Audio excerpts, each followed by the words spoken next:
आज हम बात करने वाले हैं हाल ही में हुई उस बड़ी कंट्रोवर्सी की जिसमें प्रणीत मोरे, सेजल पवार और हिमांशु जांगरा सोशल मीडिया पर माफ़ी मांगते नजर आ रहे हैं।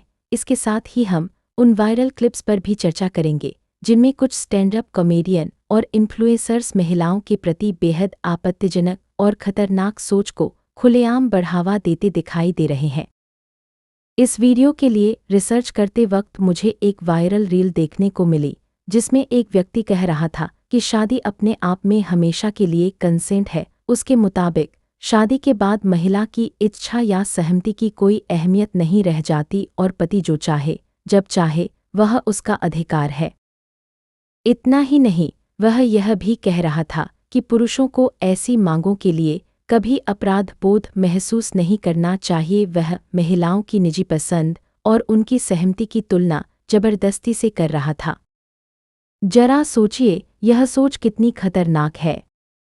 क्या लोगों को यह समझ नहीं है कि दो वयस्कों का आपसी सहमति से लिया गया फैसला और किसी पर उसकी इच्छा के खिलाफ दबाव बनाना दोनों बिल्कुल अलग बातें हैं। सबसे चिंता की बात यह है कि ऐसी बातें भारत जैसे देश में सामान्य बनती जा रही हैं, जहां आज भी वैवाहिक बलात्कार को लेकर कानूनी बहस जारी है। और प्रणीत मोरे अकेले ऐसे कॉमेडियन नहीं हैं जो सस्ती लोकप्रियता पाने के लिए अश्लील और यौन टिप्पणियों का इस्तेमाल कर रहे हैं। प्रणीत की कंट्रोवर्सी के बाद माधुर विले नाम के एक और स्टैंड अप कॉमेडियन के पुराने वीडियो वायरल हुए जिनमें वह बेहद संवेदनशील मुद्दों पर मजाक करते नजर आए। एक क्लिप में वह यौन हिंसा जैसे गंभीर अपराध को लेकर टिप्पणी करते हुए उसे हास्य का विषय बना रहे थे। उन्होंने यह तक कह दिया कि ऐसे मामलों में महिलाओं की भावनाएं और प्रतिक्रियाएं मजाक का हिस्सा हो सकती हैं। सवाल यह है कि क्या इतने संवेदनशील मुद्दों पर इस तरह के मजाक को कॉमेडी कहा जा सकता है? अगर किसी के पास अच्छा कंटेंट नहीं है तो क्या हर सीमा पार कर देना सही हो जाता है?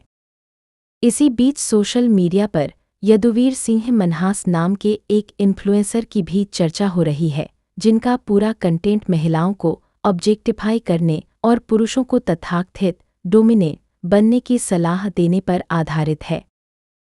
वे खुद को पर्सनल कोच बताते हैं और दावा करते हैं कि वे पुरुषों को आकर्षण और रिश्तों में सफल होना सिखाते हैं।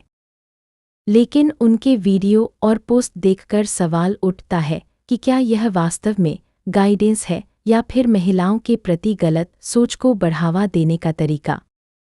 हैरानी की बात यह है कि हजारों लोग आज भी ऐसे कंटेंट को फॉलो कर रहे हैं। अब वापस आते हैं प्रणीत मोरे की माफ़ी पर। कई लोगों का मानना है कि उनकी माफ़ी सिर्फ औपचारिकता है। रिपोर्ट्स के मुताबिक विवाद बढ़ने के बाद उन्होंने अपना अकाउंट भी डीएक्टिवेट कर दिया था। लेकिन मामला यहीं खत्म नहीं होता। रेडिट पर उनके शो का एक और वीडियो वायरल हुआ जिसमें वे एक डेंटिस्ट से बार बार ऐसे सवाल पूछते नजर आए जो जरूरत से ज्यादा निजी और असहज करने वाले थे।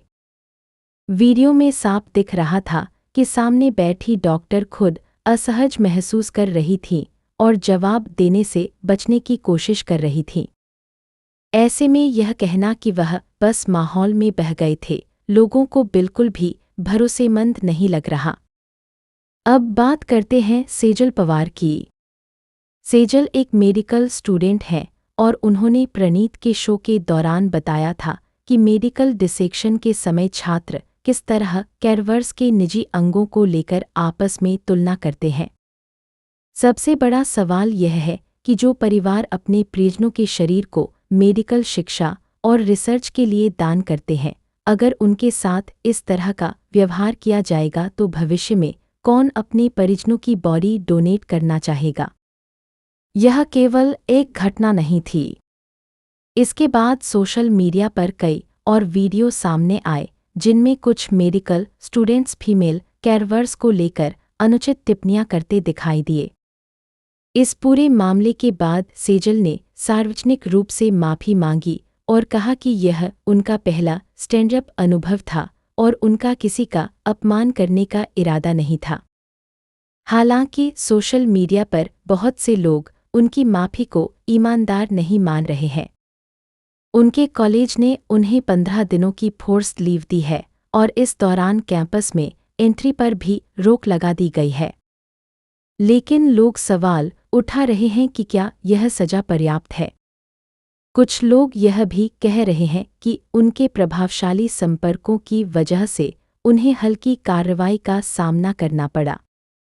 इसी बीच सोशल मीडिया पर उनके बारे में कई निजी दावे और अफवाहें भी फैल रही हैं। हालांकि इन दावों की स्वतंत्र रूप से पुष्टि नहीं हुई है, इसलिए उन्हें तथ्य मानना सही नहीं होगा।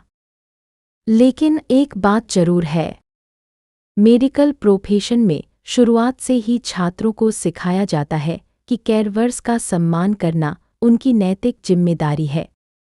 ऐसे में केवल यह कह देना कि वह पहली बार स्टैंड अप शो में गई थी, कई लोगों को पर्याप्त जवाब नहीं लगता।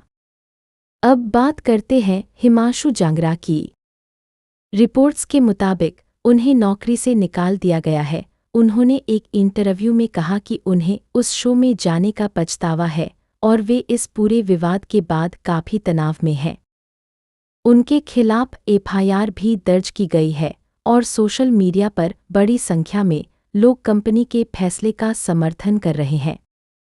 लेकिन यहाँ एक और सवाल उठता है, अगर आम लोगों के खिलाफ इतनी तेजी से कार्रवाई हो सकती है, तो फिर उन प्रभावशाली लोगों पर जवाबदेही क्यों नहीं तय होती जो खुलेआम ऐसी मानसिकता को बढ़ावा देते हैं? क्या हम सभी कहीं न कहीं चुनिंदा मुद्दों पर ही आवाज़ उठा रहे हैं?